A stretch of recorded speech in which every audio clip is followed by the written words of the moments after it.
Hey, what's up, you sexy bitches, and welcome back to the Weekly D. Thank you for joining me again. Today I have the amazing Simone. Simone is also known as the Pole Physio, and today we talk about everything from shoulder injuries, we talk about just all over body injuries, we talk about poling while pregnant, we talk about her upcoming workshops, and we talk about her business and the business venture that she's gone on over the last couple of years. This is an episode that you do not want to miss because if you have ever experienced pain in your ribs whilst lowering out of an invert, we've got some secret information to help you with that. Also, I just need to put a quick disclaimer out there that when we talked about pregnancy, there is a trigger warning at the beginning. However, I also want to say that we did talk about Danny Blysack being pregnant. However, I can confirm Danny is not pregnant. Sorry to give you that spoiler there. It's actually her sister, Megan, who is pregnant. So we did mean to say Megan. I'm very sorry, Danny. I'm sorry to have done that. That was a total accident on our part. We didn't even notice. However, it was too late by the time that we noticed. So for anyone who was listening to it and is like, oh my God, Danny's pregnant, I just wanted to put right at the beginning of the episode, Danny is not pregnant. So without further ado, this is the Weekly D, because honey, if you ain't getting your D on the daily, you better at least be getting it once a weekly. If you're not getting any and you want some tea, then come and join Dan up on the Weekly D. It's the Weekly D. Simone, thank you for joining me today. How are you feeling? Great, thank you. Thank you so much for having me. I'm so excited to be part of the podcast. No, honestly, thank you so much for coming on. I've obviously been a follower of yours for a long time, and I've always been very intrigued by all of your content because there's so much very informative information on there. So I just want to say on my behalf, I'm sure on behalf of so many people's behalves, thank you for all the amazing content that you put out there.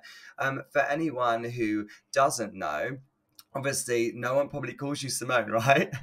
Oh, Everyone just sometimes. calls you the pole physio, right? Yeah, usually just go by the Pole Physio. It's so funny. I get people going, oh, that's the Pole Physio over there. I'm just like, yeah, that's me. I feel like with social media, do you not find as well, like everyone knows me as Dan because my page name is Dan Rosenpole, but actually, obviously, my name is Daniel. No one ever calls me Daniel, and I hate being called Daniel. But no one ever calls me Daniel because they know me as the social media Dan Rosenpole. So people know you as like your Instagram name, don't they? So obviously, when we were doing our research on you, because I have one of my like staff members, Nadia, she does sort of like a quick like bit of research on everyone so that we can just get some more information on you so that I just have enough questions to ask. And she'd written your name and I was like, oh yeah, She the has a pole name. physio has an actual name. I forgot that. She's a real person. I am. So yeah, so obviously I just wanted you to, yeah, I'm real. I just wanted you to give like an overview for anyone who's sort of like listening for the first time, doesn't know who the pole physio is. Just give us a little background of kind of like what you do, what you're about, where it all started, and yeah, give us a brief overview. Sure. So yes, my name is Simone. I don't, like yourself, I don't usually get called my full name. So Simone's usually what my family would call me. By my friends, I'm Sim or Simmy or Sims or just something along those lines. Moni occasionally, but usually Sims. And yeah, I've kind of taken up the mantle of the pole physio in the last couple of years. But before the pole physio, I guess I was a regular normal physio treating regular normal people. I've been a physio for, oh gosh, I think it's almost 10 years. So it'd be 10 years this year actually. So I have worked in private practice. So there's many different areas that the physios can work. And so private practice is like the ones that you'd walk into a clinic on the street with. And I've basically done that my whole career, as well as lots of sports. So I've worked with a lot of professional sporting teams of a few different types of backgrounds, and I've done a little bit of ED trauma work as well. So I've had a nice little, I guess, What's repertoire. ED trauma work? Yeah, so people who turn up to emergency departments, so people who have like dislocated a shoulder or fractured or something. So I'm the person, well, I don't do it anymore, but I was the person that people would turn up to and think I was a doctor. So they would get triaged by the nurses station. They would pop up on the computer screen, and then I would pull them into the waiting room, and I'd bring them in, and I'd do all the assessments assessment and go, okay, dislocated shoulder, no worries. I get the anaesthetist and together we would relocate it, and then they'd be like, thanks doctor, it's so much better. I'm like, not a doctor, but thank you. So that was always a interesting time working at ED. So long as you're fixed, that's all I care about. Exactly. Yeah, of course. That is so cool. So tell me when the pole physio started. Obviously, you've been a physio for a long time now, but when did the pole physio become a thing? Yeah, so it would have been it was April, or yeah, it was April 2020, April 2020. It was prior to COVID. So it was basically just over 2 years ago now. And so it became a thing kind of out of nowhere. It was the best way I'd probably explain myself is I'm a very poor businesswoman, in the sense of I don't plan for things to happen; they just happen. And so when Pole Physio came about, it was just one of those things that it was a very spur of the moment decision, and it just felt so right to do. It was with COVID, I kind of myself went through like one of those little mini existential crises with everything that was happening and everything around me. The pole community was so important to me at that point, and I could see them really suffering. And I went, how can I give back as best as I can? And during what's going to be a really challenging period, I think as a healthcare professional at that time, in the first 3 weeks of COVID, I knew what we were in for. I could see that it was going to last quite some time, and I don't think everyone else around me quite grasped that concept. And I went, no, this is going to be pretty long term, and No. I wanted to do something. I wanted to make an action that would help people effectively. So that's kind of how Pole Physio came about. And do you think that the pole physio would have been as successful had it not been for, COVID? Because obviously, I only say that because during COVID, obviously, that was the time where people were sort of sat at home. So everyone was on social media. Everyone was checking out content on social media. So do you think that really helped sort of propel the business a little bit because of the fact that people were at home? People had a little bit of time to really deal with their injuries if they had injuries. And especially if they were at home and didn't have a pole, they could really, if they wanted to, take care of those injuries with a physio who is trained in pole. So do you think that really helped the business? Absolutely. Pole Physio wouldn't be where it is today without COVID. I guess it's a double-edged sword. We didn't really want COVID at the time, but it definitely helped propel the business, that's for sure. It was, people wouldn't have had the time. They wouldn't have been on socials as much as what they were. So Pole Physio really took off a lot more than I expected it to ever do, which is why, again, I hadn't really planned for Pole Physio to become what it became so quickly. But also, I wouldn't have had the time and effort and energy to be able to put into Pole Physio. So it's really quite likely that Pole Physio would have stayed in its very infant stages, basically, if I didn't get locked down in Melbourne for God knows how many months. I think I got locked down with all of Melbourne for probably one of the longest amount of times in the world, I believe. And so I was able to dedicate a lot of my time, weekdays, weekends, to really put into Pole Physio to make it what it is today. Yeah, so I definitely think COVID had a big part in that. And can I just ask, because I obviously was speaking to Christy Sellers on this podcast as well, and Christy said that she is in Victoria. Is Melbourne in Victoria as well? What is Victoria? Is that like the state? Yes. Victoria is the state, and Melbourne's sort of like the CBD location area. So I'm very close to Melbourne, and then Christy's, I think, a bit more regional. So I think she's out in Ballarat way. Maybe I probably have that very wrong. Sorry, Christy, if I got that wrong. But she's very regional. She's kind of like countryside. Right, yeah, no, she did tell me that she was a bit more countryside. Okay, cool. So your experience was with these sort of like national women's was it hockey team, and then you did Carlton Football Club as well as a physio. Yeah. And that was where you started off, is that right? So I built up to that. So that's pretty elite level. So I worked with the Carlton AFLW, so the women's team, as well as the men's team. So I worked with the women's team for almost 2 years, and I worked with the men's. I did about 6 months of work with them here and there. I basically did a whole bunch of their pre-season screening and a lot of research with the men's that basically helped them in the lead up for one of their seasons. And then I transferred over to the women's department and worked with them for almost 2 years. So that was kind of our elite version of football over here with AFL football, Australian rules football. And then hockey was prior to that. So Mm-hmm. actually, as a part of my master's, again, further research, I ended up doing some work with the Kookaburras, which is the men's hockey team, as well as the Hockey Roos, so the women's hockey team. So I did some work out in Perth, which is a completely different state, which is where they're based. And so I did some work with them, but I've also Yeah. done some work with the both teams, as well as internationally when the Commonwealth Games was here. So I worked as a field of play physio for hockey as well there. So my passion prior to pole was more football. I definitely really got interested in hockey through a friend and spent many years traveling with hockey and international state teams and championships. I've been a part of some Trans-Tasman wins and World Cup wins. I've been so privileged as a physio to have travelled and achieved so much from an elite sport point of view. And Carlton was my last team-based sport, and it was one of those times where it kind of all wrapped up at the same time my master's wrapped up, and it just kind of felt right to step away from team-based sports. And I ended up really enjoying my life for the first time when that all wrapped up.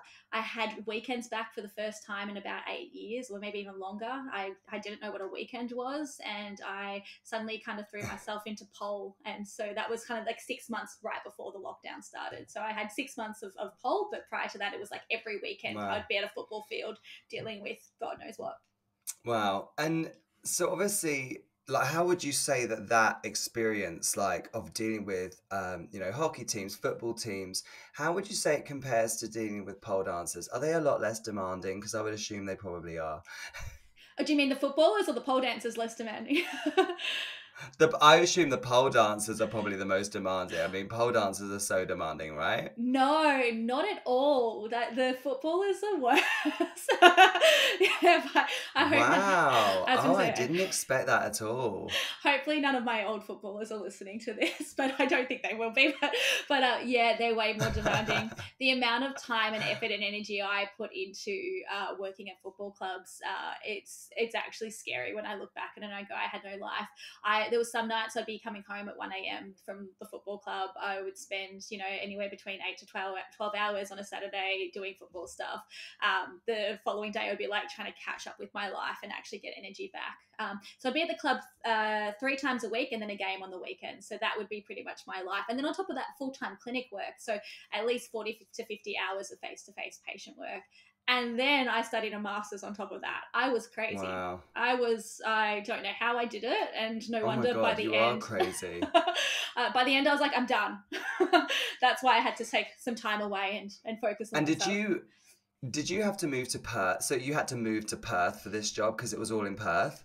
No, so I spent chunks all over in Perth, so a couple of weeks here and there at a time, which was good. And then basically because the Hockey Roos and the Kookaburras, a lot of their competitions aren't in Perth and they travel, I would go and help out on game days for bits and pieces as needed.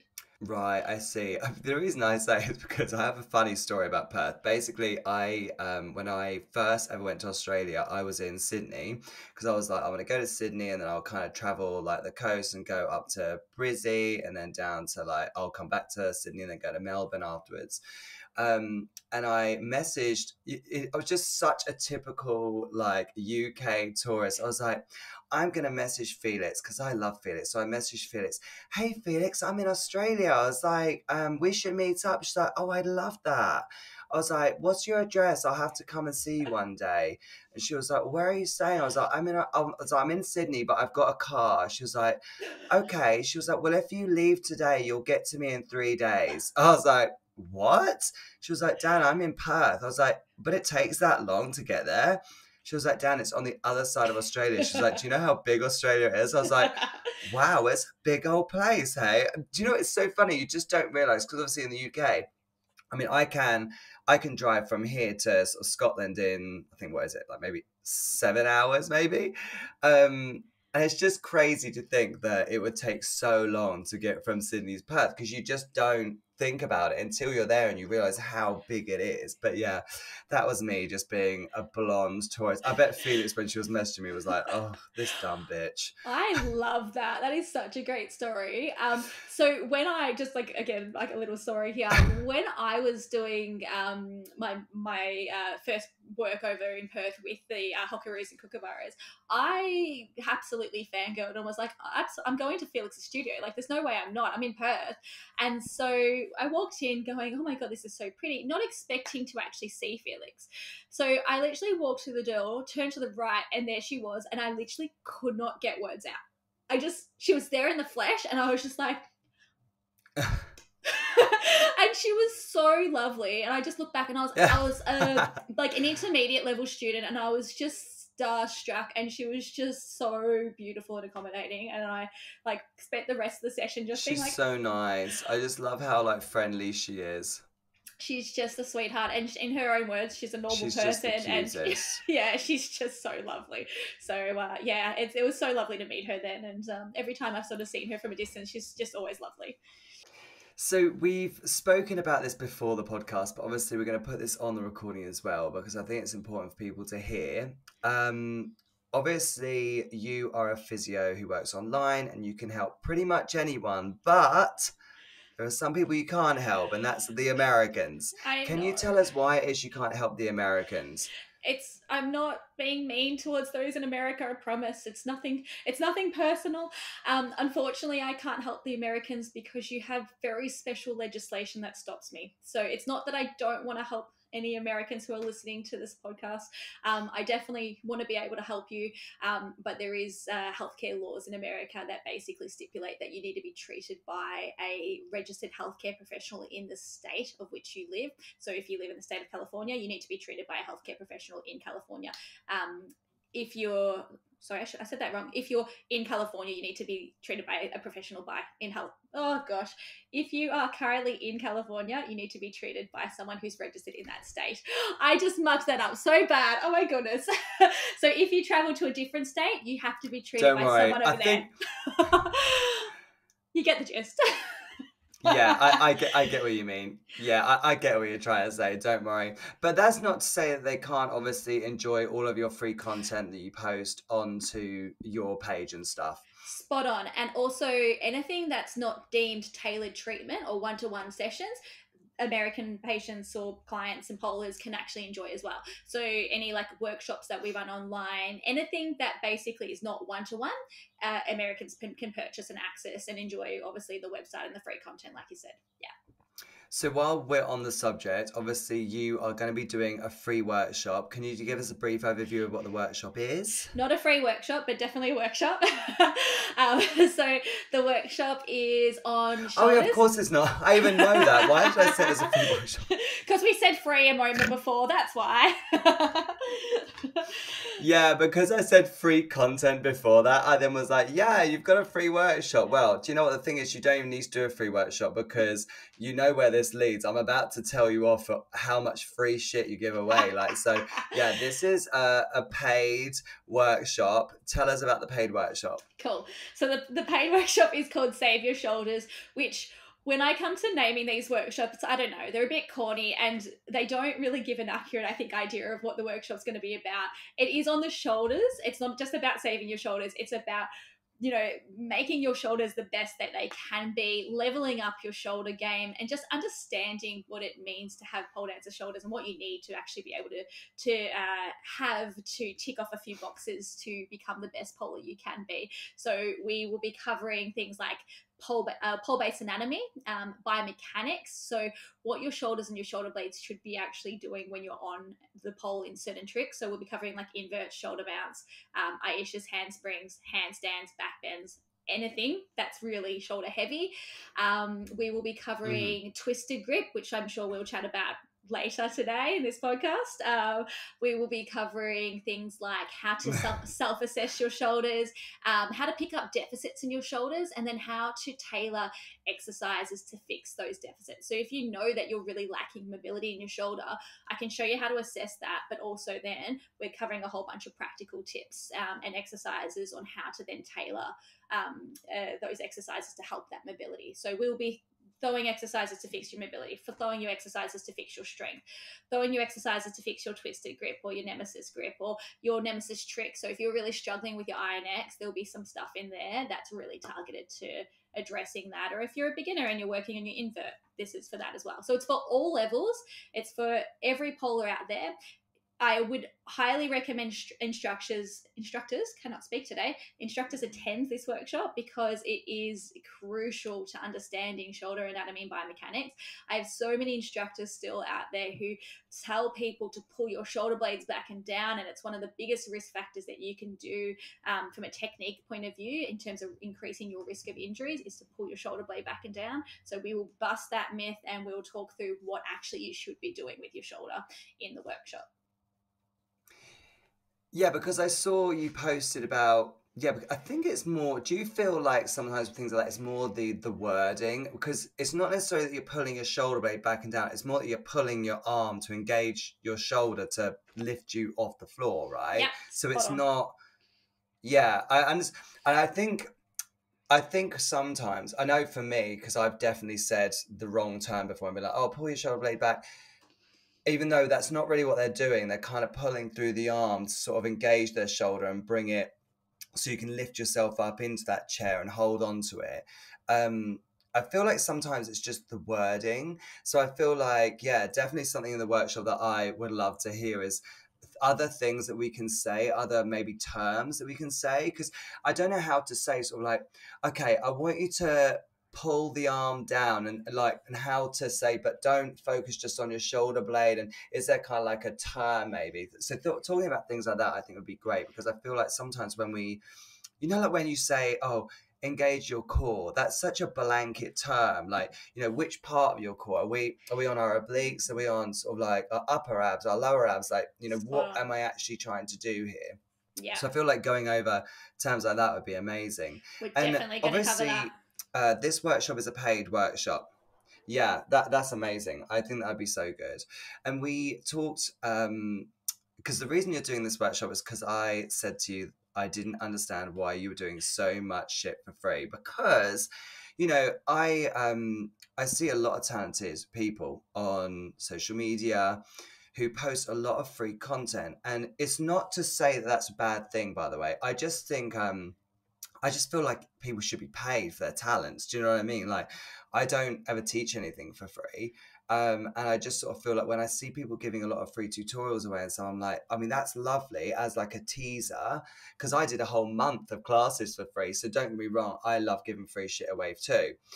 But I also feel like there should be an opportunity for people to tip, or for people to have something they can purchase to support you. Because that's what I did. I did a free month of classes, but they could also purchase those classes at the end if they want to. And to be fair, it was all a bit last minute, because I kind of just planned it and then didn't realize how many people would want to do the challenge. But yeah, and lots of people did buy it afterwards as support. And I think as well, because you do so much free content, and because your content is of such good quality, that's why I said to you, I was like, why are you not doing, you know, anything where people can purchase and really, you know, invest into you? So as a business, do you feel like that's something that you want to sort of look to do a little bit more of, some more paid workshops and things where people can get that higher quality kind of content? Yeah, absolutely. It's definitely your fault. It's all your fault. It's a good thing.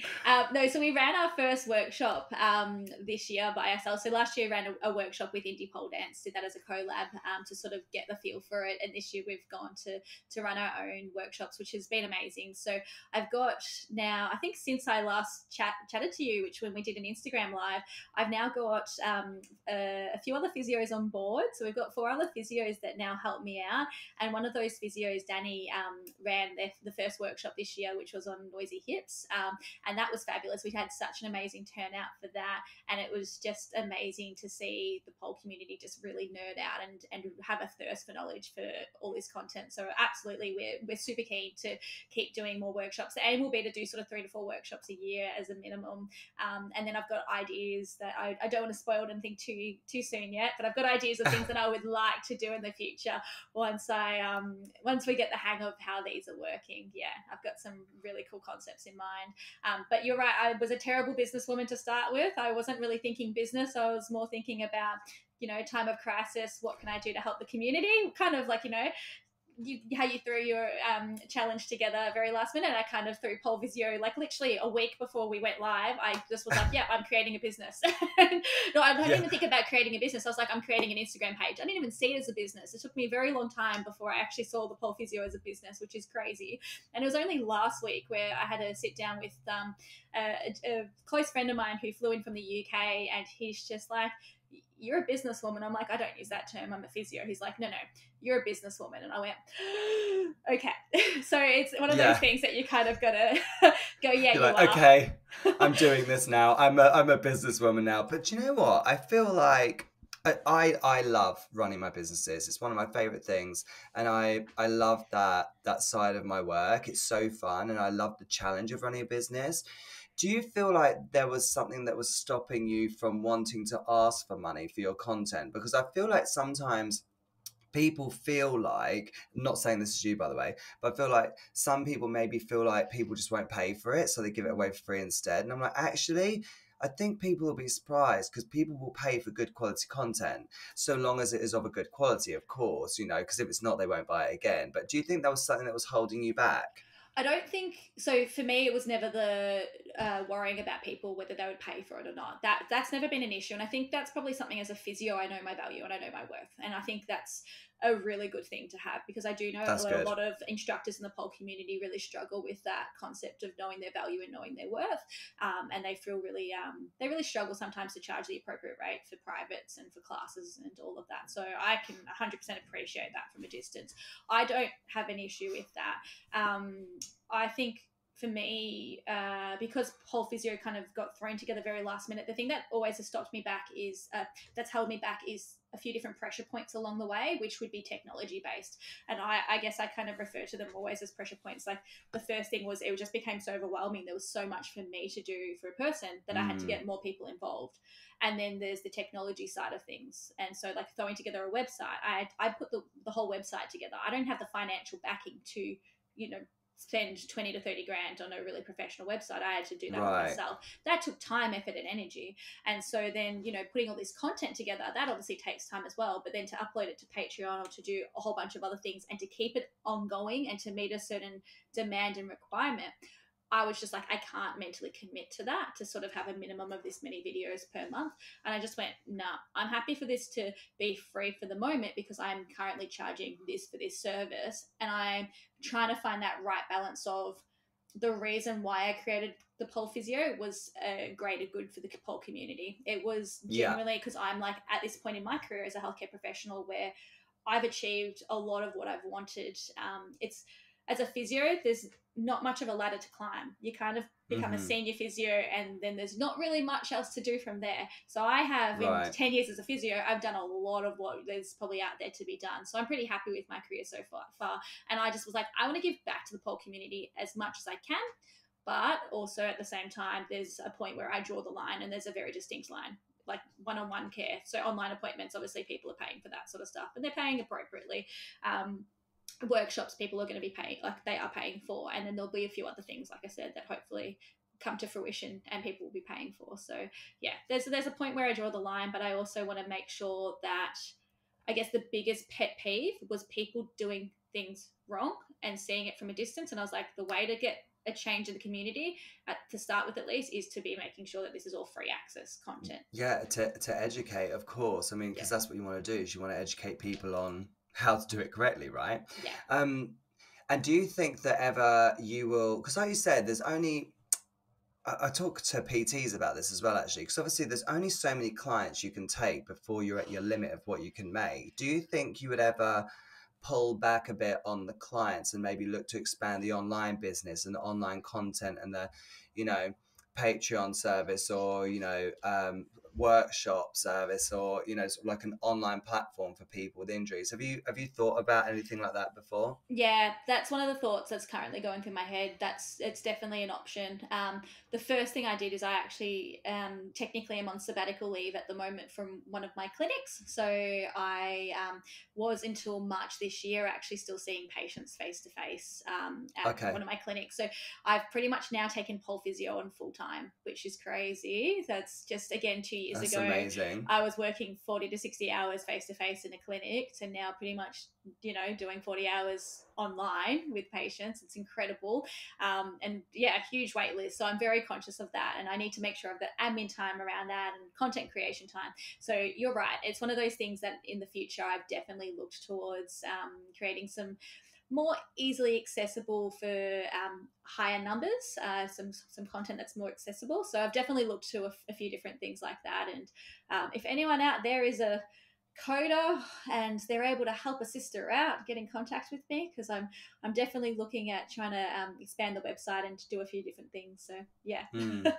Yeah, no, that's so cool, and I love that you're looking at sort of like expansion of it and stuff. Because I think the thing is that it's so clear that people are interested in stuff like this. I mean, I noticed it as well. And actually, she sent me a free copy. Do you know the Pole PT? Yeah. So she's just done a book about the whole sort of like physiology of like the body and showing the muscles and what they're doing. And oh my God, it's crazy. She sent me the book and I was like, wow, I was like, your graphic designer is amazing. And she was like, oh, I did it all myself. I was like, what? I was like, whoa, that is mad. It's just so good. Like it was crazy. And I looked at it, I was just like, wow. And I saw like how many books she'd sold and I was like, this is, it's great because there's obviously a very big demand for this sort of thing. It's people, a lot of people are intrigued by it. So I think it's great that you've created this business and that you've really gone full steam ahead with it. So good for you and congratulations. I love it. Moving on, because I have still so many things I want to talk to you about, and I want to try and keep this within about an hour, but I will definitely will not be able to do that, but I will try. So you have talked before about, I'm just checking my notes just to remember what you called it? Injury gaslighting, that was it. Oh, so yeah. Can you explain to me what injury gaslighting is and how it affects our industry and, what you think it means to the industry? So I think to understand injury gaslighting, you first need to understand medical gaslighting. And so medical gaslighting is when you see a healthcare professional, so like a doctor or a physio, etc., and you basically present to them with symptoms and they don't take you seriously. They're basically just dismissing you. So Okay. Injury gaslighting is effectively the same thing that can be done by another healthcare professional, but that's medical gaslighting. But it's something that we usually do to ourselves. And so it's something that's quite common in the pole industry where we go, oh, I've got a sore wrist, but she'll be right. And we don't really take it seriously. Or I've got a niggle in my shoulder, but it's fine. Not a worry. I'll just push through. And so that's a very common issue that we see amongst polers. And not to say that you can't push through it, but quite often they downplay the seriousness of the actual issue and leave it months and months and months before they even get it attended to, or it just escalates. It just becomes a real issue for them. It's just something that's incredibly common in the pole industry. I said before that footballers are more needier, and that's because they get everything checked too, whether it's an issue or not. So they are onto it. So if their toenail hurts, they are coming to me with a toenail issue, like without a doubt. They're there in my clinic. Then they're like, "What is this ingrown thing happening on my toe?" I'm like, "It's fine. We'll just clean that, but you're fine. Get out of my office." Versus, a pole dancer, they're very salient. Like their pain response, they're just so stoic. They can push through a lot of things. They'll walk in and be like, so I can't lift my arm any higher than by the side of my hip. I think maybe I need to get it seen now. It's like, yeah, I mean, so I'd love to know your take on this. So I think for many of us, and I'm sure I speak on behalf of many people, the difficulty is that, yes, obviously my shoulder hurts, but my options are to stop or to carry on and find a way through it. So that's, I guess, why people would be like, well, I've got a bit of bad shoulder, but, I'm aware of it. I'm trying to be careful of it. My old osteopath, I'll always remember, he used to treat the England rugby team. And his sort of saying used to be like, I'm not going to tell you that you can't do something. So I remember at the time it was anything with my arms behind my back, it's like iguanas or like dragon's tail, because it was that sort of rotation in the shoulder that used to irritate it. He was like, I'm not going to tell you have to stop. He's like, but I am going to tell you that you can't rotate your arm behind your back for a few weeks. Yeah. And I was like, okay. And I really liked that approach because it meant I didn't have to stop. I did definitely take it back a little bit. I wasn't doing any sort of thing with my hands behind my back. I was doing my rehab.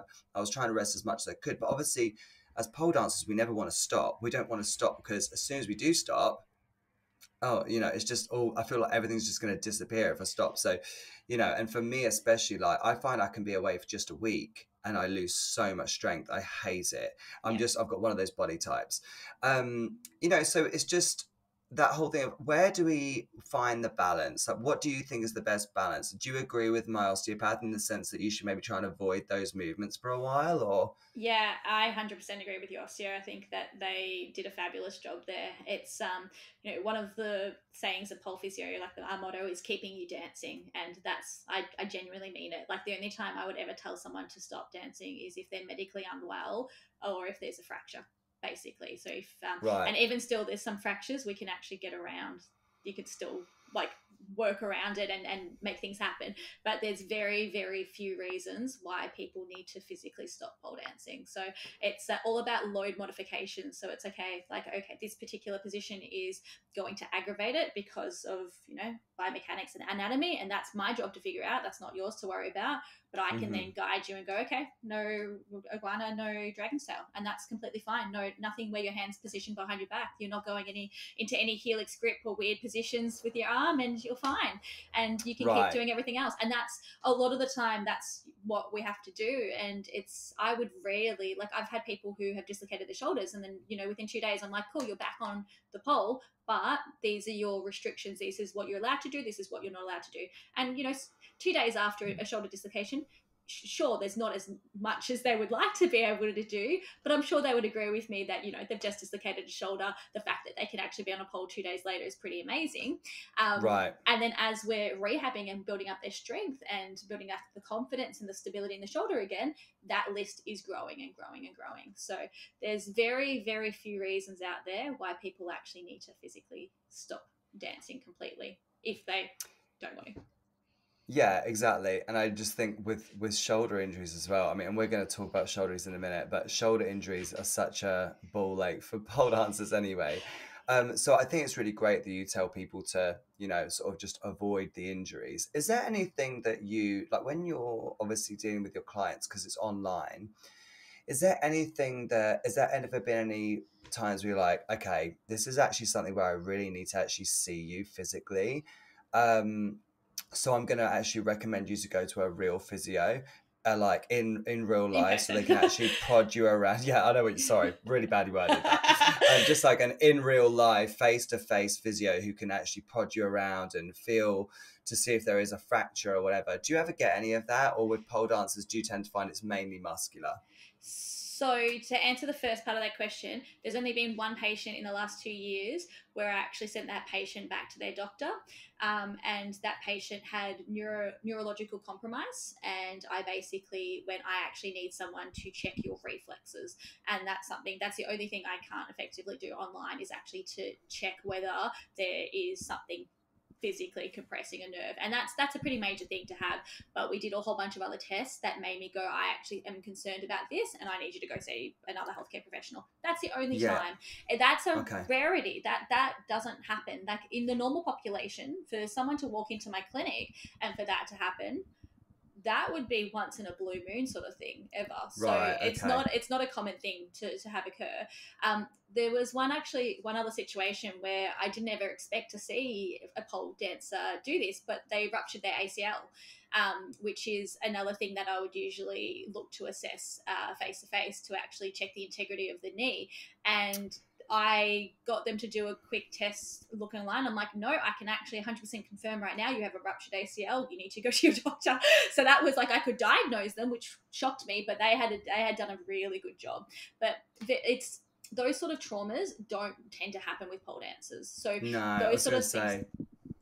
The only reason I was saying it's funny because you mentioned ACL. That's actually one of the examples I was going to use, because when I had a skiing injury, I thought I'd done something to my ACL as well. Yeah. And one of the tests that my physio did was that I had to sort of sit onto my butt, bend the leg, and he pulled on my shin to see if the knee would kind of like. That's so mean. So it was like, so they like pull from around the back of your calf, and there shouldn't be any movement there. But if it does move forward, it means that you've.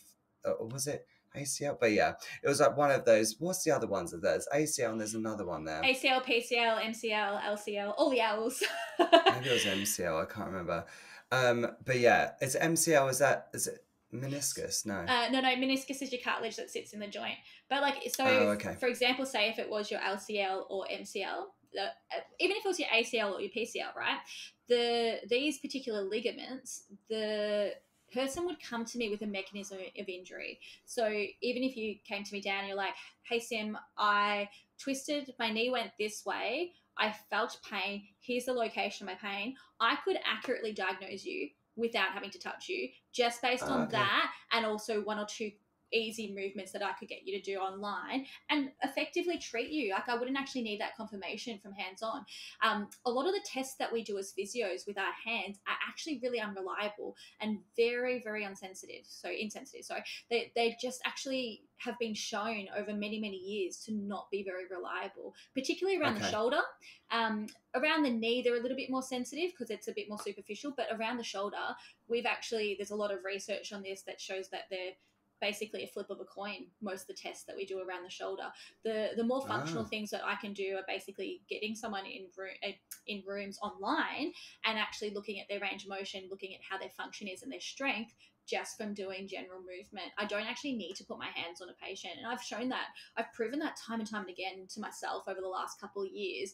Because when I started this, it was obviously in COVID, we had no choice, we had to be online face to face. I've chosen to Mm. continue this, not because it's like a pride thing, but it's a genuinely, like, I absolutely 100% know that I can treat my patients online just as effectively as I can treat my patients face to face. And if I felt like I But was compromising that care, I wouldn't do it. yeah, I think as well, like you said, so much of the injuries that the pole dancers get, I think, I don't know if you agree, but so much of it is from overuse sometimes, like especially because we overuse our shoulders, and if we're not using correct technique, it just overusing something, especially in the incorrect technique, is only going to end in injury, isn't it? Like, so because it tends to be muscular, I guess it's probably a little bit easier in that sense. So yeah. Hey babes, sorry to interrupt. I just wanted to quickly come on and tell you about one of our podcast sponsors. This podcast is sponsored by Grip and Glow. Grip and Glow is one of my favorite products, and I'm not just saying that. I truly use this product all the time. This is great for people who actually suffer with dry skin. It gives you that nice sticky feeling. So, you know, when you're on like a summer's day and your skin feels super sticky and so grippy, like leg hangs are an absolute dream. This product will give you that grip any time of year. So it's an amazing product. I actually personally like to put a bit of dry hands or a similar product onto my legs first and then spray this on top. Oh, makes them perfect, like nice and tacky. Perfect. So go and check out Grip and Glow, and you can actually use my offer code POLOLS10 to get 10% off all your purchases on their website. So go and check out Grip and Glow. Yeah. So all of the content that you post, obviously you probably get, I assume you're probably not the only pole dancing physio, right? Do you ever deal with, I don't know how to word this in the best way, but like, I'm going to say trolls, but like, do you ever get anyone like come onto your post and be like, well, actually, I disagree because I think that this shoulder muscle does this, blah, blah. Do you know what I mean? Yeah. Or vice versa. Do you ever see any like other physios who are pole dancers saying stuff and you think, no, that's actually technically incorrect? Yeah. So there's a very few of us. They're very far in between in terms of pole dancing based physios. I like to think that we're generally a really supportive community. I haven't had any other physios or chiros and osteos come at me from that point of view. I also try to not leave that sort of room for error. I've had definitely pole dancers question a couple of things that have been said, and I'm like, well, you don't really have a medical background to question it. And if you go and read a research article, that still doesn't mean anything to me. Like, you need to actually understand the research article, not just the conclusion that you're trying to quote there. So I'll quite happily converse with that person and kind of explain why that research is invalid or what's happening with the point. But from the physio community, so like non-pole based, I have a lot of physios, like really well-known social media physios follow me that I'm friends with through social media. I would have never met them otherwise. But I am held to a very high standard in the physio community because they're more likely to attack me than what a pole-based physio is, because I Yeah. am at a certain standard and they expect that standard from me. They'll come for me. they're the ones that will come for me more than the pole physios. Yeah, fair enough. And yeah, I think it's more just like, why do you feel the need to reply to them? Do you ever think I'm just going to delete it because they're just chatting shit? I did once. So, not a physio. I did this. I'm going to give a verbal trigger warning for anyone right now who has experienced miscarriage or is going through anything right now along that. Just maybe skip a little bit ahead. But during the pregnancy series that we did not too long ago, someone wrote quite a horrible comment on my social media on one of the posts where one of our beautiful pole mamas, so all the people that we interviewed during this period of time, they basically gave us all these videos to access and pop up, and it might have been on one of Bendy Kate's videos potentially. I can't remember exactly whose it was, but they put a really horrible story up that led to, unfortunately, a pole dancer having a miscarriage.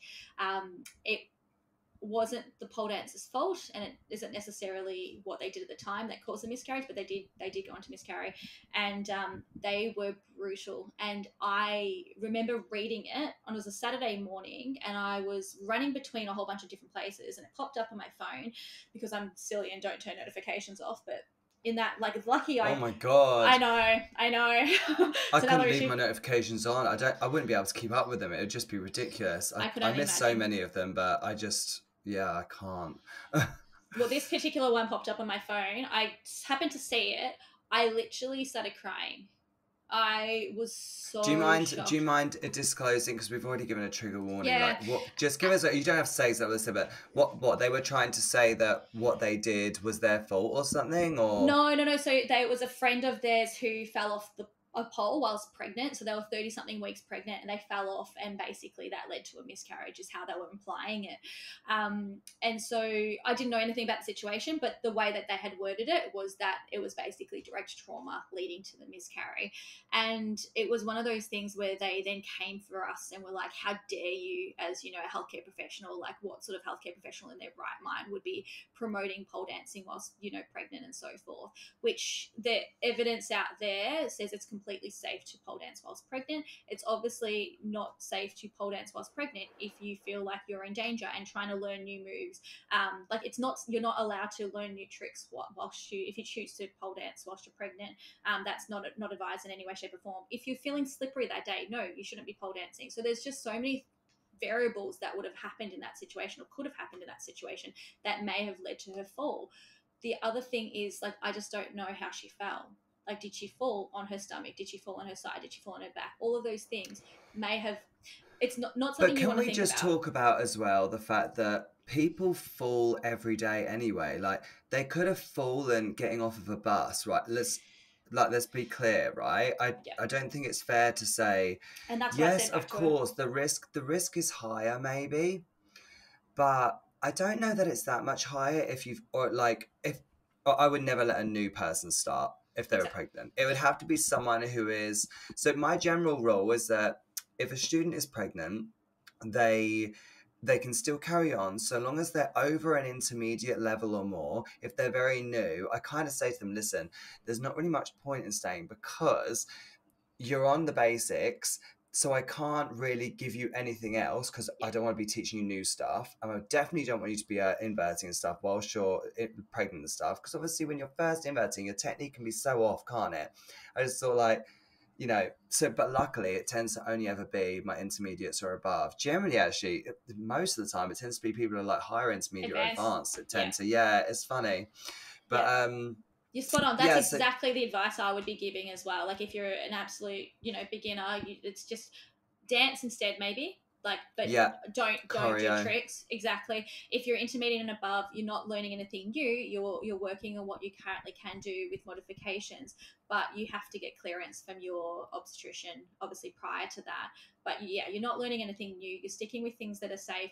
I have a specific rule for people who haven't been pole dancing for a very long time and aren't at an elite level is I have a 3 point of contact rule, which is if you're pole dancing whilst pregnant, I want 3 points of contact on the pole at all time. And that might be underarm, might be side of waist and a leg hang. like a leg hook, that's okay. That's your 3 points, but you're basically having a fourth point to help then safely lower yourself to the 3 points. You're always having three. You're never just having two. Like it's just Yeah. from a safety point of view, when you're an intermediate advanced polar, I don't care. The center of balance is just completely off. But yeah, anyway, I did say to her that person, because I deleted the comment, and she then came back later and had a go at me for deleting the comment, and I then sat down and I wrote a full explanation, because I went, no, I'm you're going to just keep on coming and trolling, and that's, you obviously are very passionate about why, from your argument, and I can see why. It's horrific, but this is what the evidence shows. And unfortunately, that person, like you said, the risk is in everyday life. She could have literally, a car door could have opened into that person. And like, you just don't know what could happen. Walking down the street, you could trip over. Pole dancing doesn't increase your risk of anything like that happening. So sorry, this has taken a bit of a turn to that, but I was shocked. But it's still on the same sort of theme. I mean, obviously we're talking about, you know, bodily health within pole. So I think it's still a very relevant subject. I'm actually kind of glad we did segue onto it, because a lot of people listening to this might one day want to have children, possibly, and there might also be people who have kids already that maybe want more. I don't know. And maybe, you know, I know a lot of people do. They used to stop during pregnancy completely, and I think definitely over the years that has changed a lot. But I've also seen, I mean, I know obviously you mentioned Bendy Kate, and someone actually, because we had that as a Tuesday topic this week, yes, I about commented on polling that. with pregnancy and stuff, and it's like it's knowing your own body, I guess. Whereas obviously, like, what do you, because obviously Bendy Kate did pole through pregnancy, but she also was doing some pretty crazy stuff. Like, what's your thoughts on that? Like, do you feel like that's a responsible thing to do? I don't know. I'm just a bit like, I don't know that it gives a great message. Obviously, I love what Bendy Kate does, and she's very good, but I don't know that some of the transitions, and she was very, very high. It just takes one, like we said, it just take one little fall, doesn't it? I mean, what's your advice to people when watching others? I mean, I think personally for me, I would always say to my students that you've got to listen to your own body, and you know your own body the same way Bendy Kate knows hers. So she knows, she probably knew, obviously, by doing that she was going to be absolutely safe, which is fine. I worry about what other people will perceive from what I do. So it's not a case of whether I feel good about it. It's a case of what's the message it's going to pass to other people when they see that. What do you think of that? So that's challenging. Kate was 100% safe, and she, like you said, she always knew she was going to be safe, and she's a professional level pole dancer. She's a professional level pole dancer. Of course, she was going to be safe. Absolutely. I think probably the best bit of advice I can give to anyone listening is, do not, if you're pregnant and you're wanting to continue pole dancing whilst you're pregnant, do not look to other people who are pregnant as pole dancers for guidance as to what's appropriate for you, because what Bendy Kate's doing is, you know, for most pole dancers out there, unless you're at professional level, it's just completely not appropriate. It's absolutely not appropriate. But for people of that level, then that's completely fine. I look at got an amazing pole dancer in Victoria here, Danny Blazak. I don't know if you know Danny, but I know Danny. Yeah. So what's her Instagram name? Danny. It might just be Danny Blazak. I don't know. I didn't actually know that's how you say her last name. I was going to say, now that you've said it, I'm like, oh, that's how you say it. But yeah, I follow Danny. Yeah, she's amazing. Danny is incredible. I'm just going to try. Is she pregnant? She is pregnant. She's pregnant now. Yeah, she's pregnant. Miss Danny _Pole. There you go, Danny. Miss Danny, that's it. Yeah. Yeah. So I think she's about 24, 25 weeks pregnant.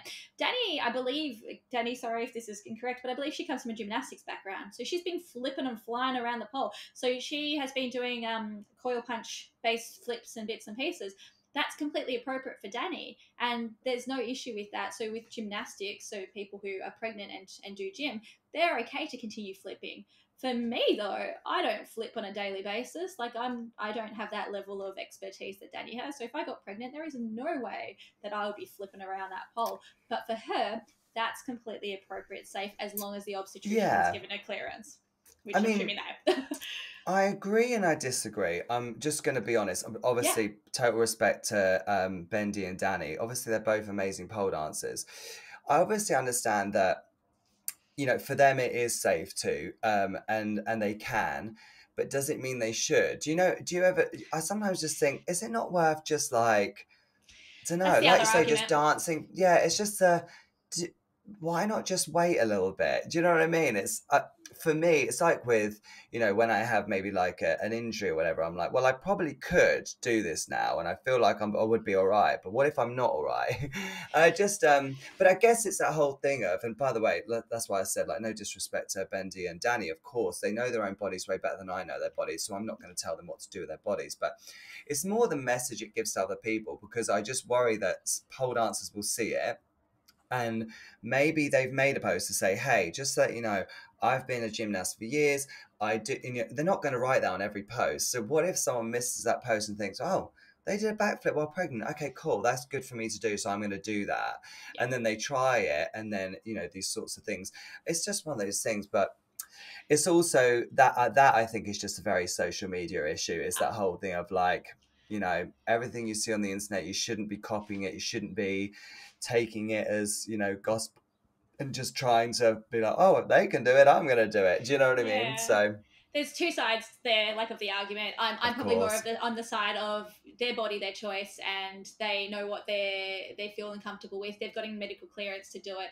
At the end of the day, I guess their choice to then publish on social media as well. So that's Of a course. secondary course, a choice. I think from as long as they're safe to do it and people understand that they shouldn't be copying. It's just like I wouldn't go and copy a fandangle trick that you put up on Instagram unless I knew I was okay to do that. And I think that then Yeah. that comes to that person's accountability. So, and you know what? Pregnant women are very, very good at actually being very fearful of movement.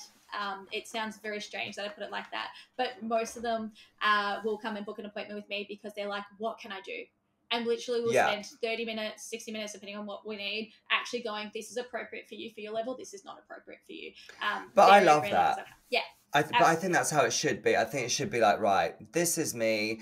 This is, I think that's actually a great thing to do as well, to have someone to advise you and be like, right, can you look through my Instagram and look at the sort of things that I'm doing? Is there any of these things here that you think maybe I should cut back? Or, I'm able to do these sorts of things. What would you recommend that I can train? And I have this medical background. And I love that. I think that's such a great idea. But I mean, I guess really it's all down to each individual, isn't it? But it's a really hard one, because obviously I can see both sides. it's the whole, yeah, of course, I can see both sides too. And I asked it because I remember seeing the comment, I think it was on one of Bendy's videos, and people were like, oh, do you think this is responsible? You're so high and stuff. And it's the whole thing of like, well, if she feels safe, who are we to say? It's like you said, her body, her choice. So, yeah, interesting one. Total like segue there, but I kind of I loved it. And that's a know. really interesting subject. I like that. Yeah.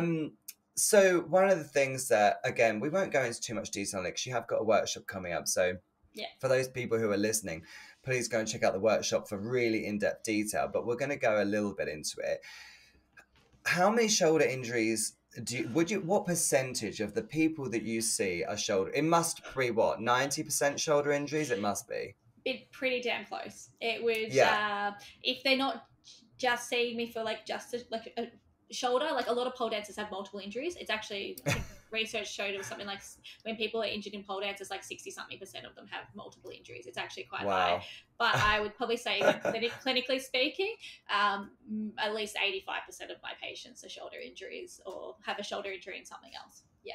So whether the shoulder injury is their main concern or not, they still have a shoulder injury. So it's high. What is the main cause? Like, what is the, again, like I always tell people, like, oh, I hate twisted grip, it's the devil. Like, I like twisted grip and I know how to use it with my body, but there was times years ago when I was doing twisted grip tricks and I could even feel the pain in my shoulder, but I just ignored it. And it's obviously, you don't have to now say twisted grip because I just said that, but what would you say is the main cause? Is it Aisha's, or is it flips, or is it anything in particular, or can it be anything? You're not going to like me because I'm going to give a physio answer, and it is basically the lack of capacity. So it's people who are trying things that are too hard for them or training too much for them, basically. So it's not one particular trick or movement, but it's basically people not being strong enough to handle what they're training. So I'm a very firm believer in there's no such thing as a bad movement, or there's no such thing as a bad grip. It's just people who are not strong enough to handle that at that particular point in time. Yeah. And I think obviously we see that a lot within our industry, Yeah. especially because obviously as well with pole, we're still very much in our infancy, and we definitely noticed that a lot more years ago before, because we didn't really have any pole physios. Like we didn't have any pole specific physios really that could help us. Back when I started in 2008. Like there was back then, like handspring in true grip was like the big move at the time. Superman, like if you did a Superman in your competition routine at the time, that was a big thing. So obviously it's come so far since I started, but obviously we were doing a lot of things wrong, technically wrong, because of, you know, we just didn't really understand. And Felix Kane, actually, I remember she had surgery on her wrist because of the way she used to do her handsprings. And she now, I remember she had saying like, don't handspring with your bottom hand, thumb up, because it's so bad on your wrist. And she did it for years. And you know, we've learned a lot about our bodies, but do you find that that is just a pole specific thing, industry thing, or do you get that in lots of other industries as well? Like, because do CrossFitters, they must do it all the time, like lifting weights that maybe they're not ready for yet. It's across the board. So it is like, take away the sport or the activity or the fitness or whatever you're doing, and regardless, it's people trying to do too much too quick or do too much in general, basically. Right. Yeah, so too heavy, too quick, or too much in general. It's probably the easiest way to explain it. That, like, there's so many, we're covering it at the moment, and I absolutely love this topic because I get really nerdy about it, but I won't go too hard right now. But there's the main reasons why we get injured. So technique is definitely one of them. Overtraining. People who suddenly increase their training load, so they might be training twice a week and suddenly they've gone to like 5 times a week. So those sudden spikes. People who have a past history of an injury. So if they've previously hurt their shoulder, they're more likely to re-injure their shoulder. Lack of sleep, poor nutrition, training history. So if you've been training from a younger age, you're less likely to hurt yourself. Your stress levels and your mood, and surrounding like environmental factors, so like psychosocial factors. So things like if you've been, you know, drinking in the week, so your alcohol intake will affect whether you're going to increase your risk of injury, as well as just like your friendship circles. So like if you're having a good time in life versus a just generally shit time in life. So if you've lost your job, if you are down on cash and you just life's crappy, you've got a massive increase of risk of injury. So these are the big factors that increase your risk. So there's a lot we can do to change some of those things. We can't change all of them, but you can sort of, it's really important to know all of those things, because if you know that you're having a bad time in life, you're lacking sleep, you're feeling really depressed, you're exhausted, and then you're trying to push to suddenly get an INX and you haven't ever gotten one, you're probably going to hurt yourself. Right. Why do you think pole dancers do that? Like, why do you think we have this culture of doing things before? And I'm not saying that, by the way, like I don't, because I 100% used to. I don't now, because I've learned and I've grown, I guess, since then. But I've done it. I've done the whole like, do you know what? Yeah, I'm gonna try it. So actually, funny enough, talking about Bendy Kate, I was with Bendy Kate once, and we were both trying a move called a gainer. Have you heard of it? Yeah. It's where you're like holding the pole. For anyone who is like either watching this on YouTube, you'll actually see me do the movements. But if not, I'm going to try and give you a sort of verbal representation of what it is. You're looking at the pole, you climb the pole, you hold the pole at your face height, you swing your legs forward, you swing them back and away from the pole, and then you backflip yourself over. So me and Bendy were like, right, we're like, let's do a prep. We will do a prep where we swing, we tuck back, and we land onto our back. I did it a couple of times. I was like, Bendy, I've got this. I was like, don't even worry about spotting me. I'm just going to send it. I've got this shit. Well, I did not have that shit. I wish I had the video still. I probably got it somewhere. I thank, do you know what? I thank God that I had so many crash mats underneath. I must have had 4 crash mats, thick crash mats underneath me. And if I hadn't, I 100% would have broken my neck, 100%, because I landed so hard on my neck. I basically sent myself back, and rather than kind of sending myself up, I sent myself away from the pole. So I ended up going onto the back of my neck, doing a backwards roll on the crash mat. So I basically flipped over. I flipped over enough. I then landed on the back of my neck and backward rolled off. And Benny was like, "Oh my gosh, so are you okay?" I was like, yeah, I'm fine. Well, I tell you what, the next day I was not fine. My neck, within about an hour, like my neck had pretty much completely seized up. I was like, oh fuck. And my neck's not been the same since. And I still suffer with injuries to it today. So why do you think pole dancers, why are we so fucking stupid? Great question. I don't know. You could probably answer that after what you've just said in terms of your story. Well, this is the thing. I think it's that we have this, we just have this, I think most pole dancers we're just like, oh, fuck it, I've got this. I'm a badass. I've got this. Like, do you know what I mean? We have this internalized sort of like confidence that maybe we shouldn't have.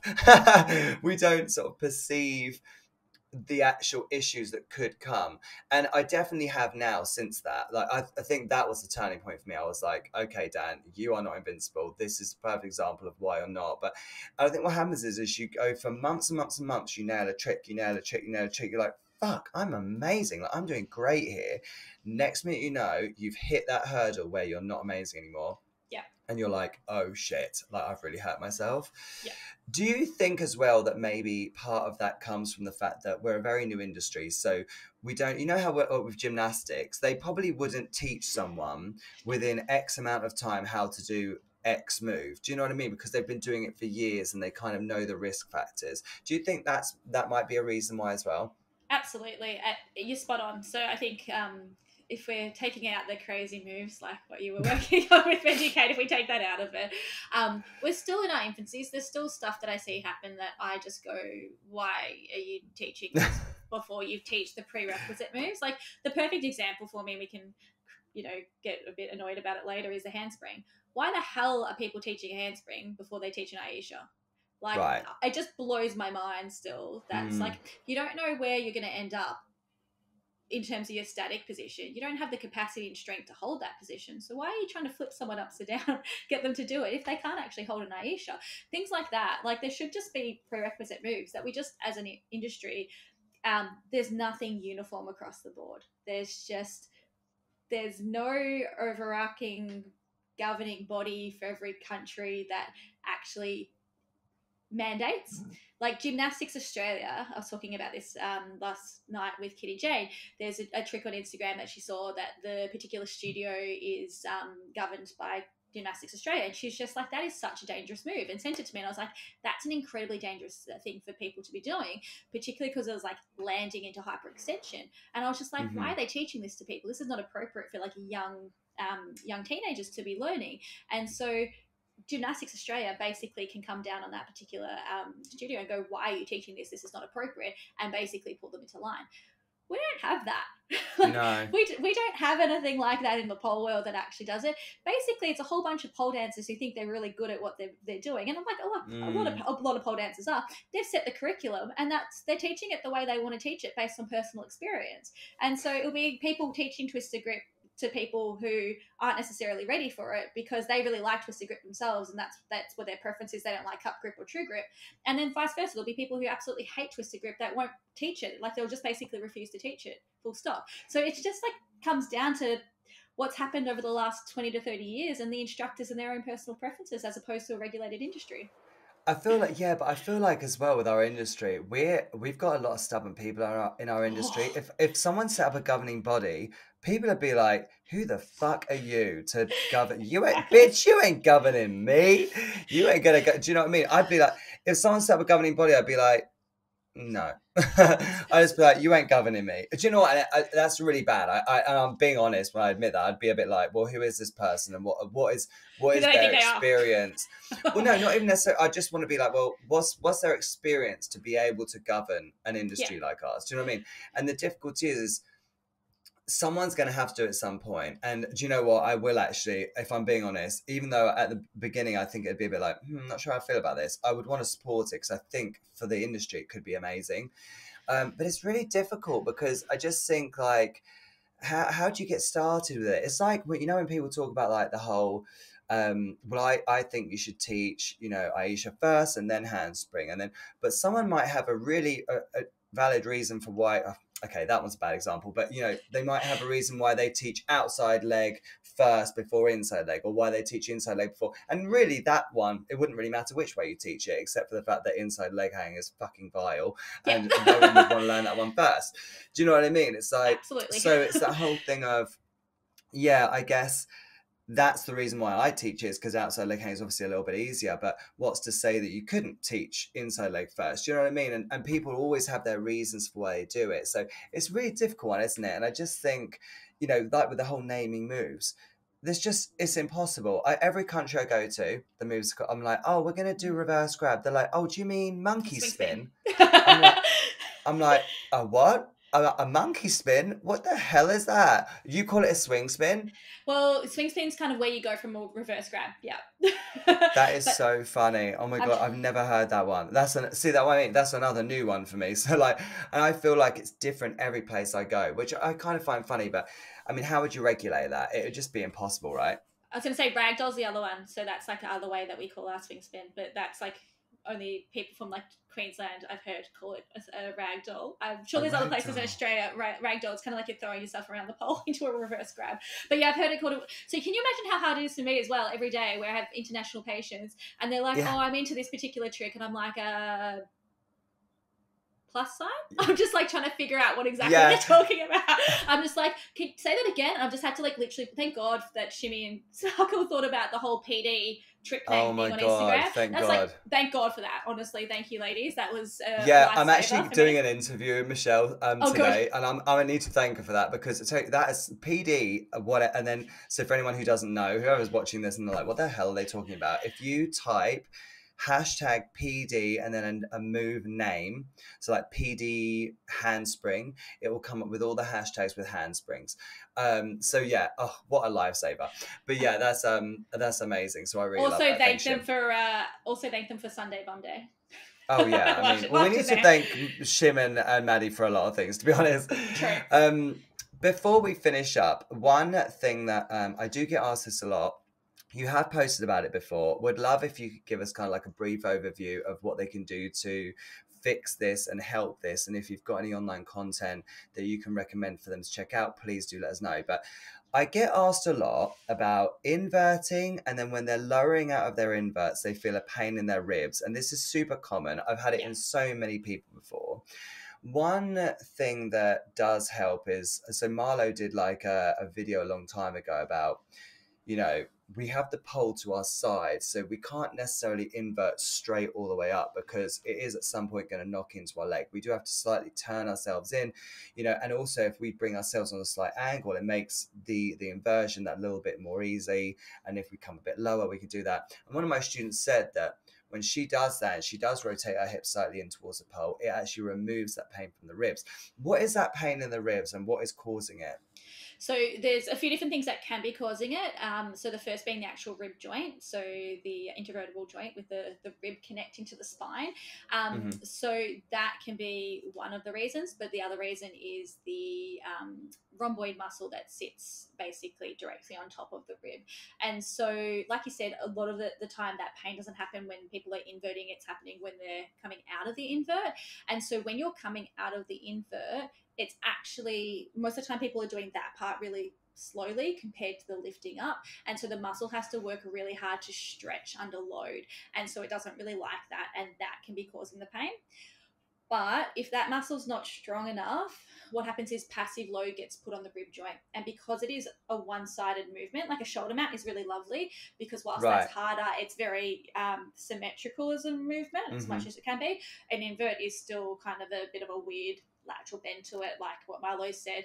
And so that does load up usually the inside ribs a little bit more than the outside ribs. So that gets a little bit of passive load, can really upset the joint, so the capsule around it, and that can cause a sprain. I was a sucker for these. This was probably my first pole injury, and I probably had about 3 to 4 really bad ones of them when I was learning to invert. No matter what I did, really, really struggled. Yeah, so I really struggled to invert when I first started, and I don't have that same issue ongoing, but around that same area, coincidentally, I actually had a rib fracture. So around that area, about Ah, a year ago, and it's definitely one of those, again, persistent weaknesses. And so when I started to learn how to invert, that was 5-6 years ago. So that's well and truly, like, I can invert, not a problem. Stress fracture that progressed to a full fracture ended up being because of lots of repetitive overload. Again, what I said before, it had nothing to do with the actual one particular trip. I just massively increased my training load during a period where COVID, where the world turned to shit. So pretty much all of those factors that I listed before, they were going against me, and I spiked my load. My technique probably got a bit sloppy as I got fatigued, and I was overtraining like you would not believe it. So and how fracture did you code. tell the difference between having a fracture and it being, the rhomboids? How did you know that? Obviously, you're a physio, but how would someone, if someone at home is listening to this, like, oh my God, yes, I get that. How do they know whether, they need to be strengthening their rhomboids or whether they need to be going, checking if it's a fracture? Fractures are not very common. Let me first put it like that. Okay, It's fine, it's perfect. very, very rare to have a fracture, but not to say that it can't happen, but it's very uncommon. To give you the answer, long story short, it took me about 9 months to diagnose. And it's Right. because I had such a high pain threshold, because like you said, pole dancers, Mm, I modified so much. We did so much. I actually saw sports medicine doctors who basically gave me the clear to continue modifying, and they were like, yeah, it's not a fracture, it's not a fracture. And it's not on them. Like, between me and them, we both all thought the same. I ended up right. seeing physios who all of us were like, this is completely fine. It was just an absolute, diamond. It just was something that you wouldn't ever see, and it just progressed. And I ended up going through a bit of a miserable time in life, and it just went not happy, and it pretty much Right. just snapped. So it's not something that would ever usually happen, but I've got a very unique story, and it took so long to get Yeah. diagnosed because of COVID. At one point, they actually thought it was cancer, because on scans, one particular scan, they can't really differentiate between cancer versus fracture. So I had to go through like 5 different types of scans to actually get it diagnosed. So it took a very long time. But yeah, it's not common. Most of the time it will be rhomboid or the joint. And regardless of whichever one it is, the answer is still the same in terms of strengthening. You need to strengthen all of the muscles around that shoulder blade, including the rhomboid, to protect the joint. Yeah. In And what terms sort of of exercises do people need to be doing to strengthen that? Obviously, the lowering out of. So one of my instructors, this was years ago, before again we even had a physio who we could ask.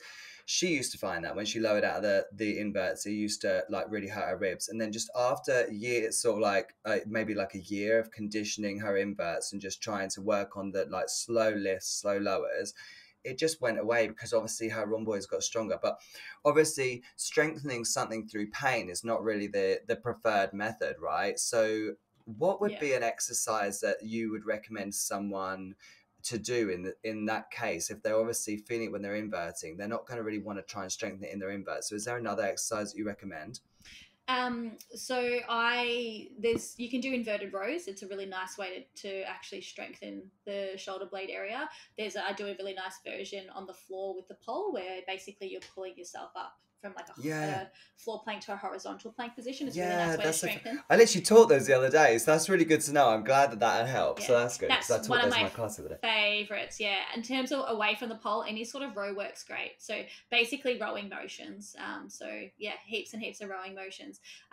We're going to cover a few of them in the workshop, like in great detail, because this is one of those comments that I got in the last couple of weeks. People being like, "Can you please cover this?" And I'm like, "Absolutely, we'll be covering this in great detail, as well as the I get strengthening that one a for it." lot. I don't know Yeah, if you do, but I it's literally, that's like one of the ones that I get all the time. And yeah, it's just, like you say, it's so different for different people. Some people's it just went away after time. And obviously it went away because their rhomboids just got stronger. So, yeah, but for many people, it just doesn't. And they want to know how to get rid of it. So, yes, for anyone watching this, make sure you go and check out the workshop because yeah. Simone's going to be talking about it. And So, what technique as well. Sorry, technique's the other one. People who think that they're really, squeezing their shoulder blades back together in an invert, and they're just really rounding.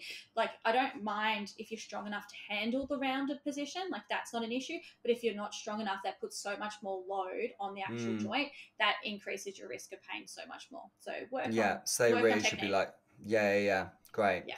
Well, thank you so much for joining us today. It was so fun. Did you have anything that you wanted to say before you finish? Can you tell us like your socials? In fact, I tell you what, I'll make it easy for you. Can you give us what's your Instagram page? At the pole.physio, pole.physio. I don't know And why I what's your spelled it pole. website so people can find out? How can people book onto this workshop? How can people find out about all your workshops upcoming? So in terms of the workshop, you can book via our Instagram page or via the website. So on our Instagram page, there's the link tree. If you click on that in the bio, then you'll get directed to the website links, so you'll find that there. Otherwise, our website is www.thepolephysio.com, and if you click on the online workshops button, it will come up there under Save Your Shoulders. We have all the other things on our website too, so we have all the free blog content. There is so many blogs on there now since the Oh my start God, of there's COVID. so many. So many. Yeah, Too go many. check them out. I know, sorry. But all good information. That, and then you can book online through the website as well for anyone who's wanting one-to-one appointments. Anyone who's not in America, sorry, Americans again, but yeah, anyone else. Sorry, worldwide. Americans, you can't have fun with it. You can't sit with us. It is like that, isn't it? You can't sit with us. Can Americans attend your workshops though? Yeah, because that's not tailored, is it? No, that's not tailored. So anyone from anywhere in the world can attend the workshop. In fact, if you, so that's why I was like, any instructor should really consider attending the workshop, regardless of whether you got paid or not. Anyone who's got a niggle absolutely should be attending this workshop. And you should obviously be seeing your own healthcare professional, but like get the information that you need for this workshop. There'll be so much. And anyone who's just downright interested in how they can progress through their pole dancing quicker, like if they want to conquer their nemesis trick, if they're like, why am I not getting this, and want to make a real breakthrough, this workshop will help. Wow. Well, I think you've sold it perfectly. So hopefully everyone listening will go and check it out. So thank you so much for joining me on the podcast. It's been such a pleasure to talk to you. And hopefully we can have something else to talk about again sometime soon. I'll have to have you back on. Yes, I'd love to come back on. Thank you so much for having me. It's been an absolute blast. I've loved it. No worries at all. Speak to you soon. Bye. Bye. Thank you so much for listening. I hope you really enjoyed this episode. And if you did, make sure you give it a like and subscribe to the channel so you can keep up to date on all the upcoming episodes. Until next time. That was all the tea that you can get this week.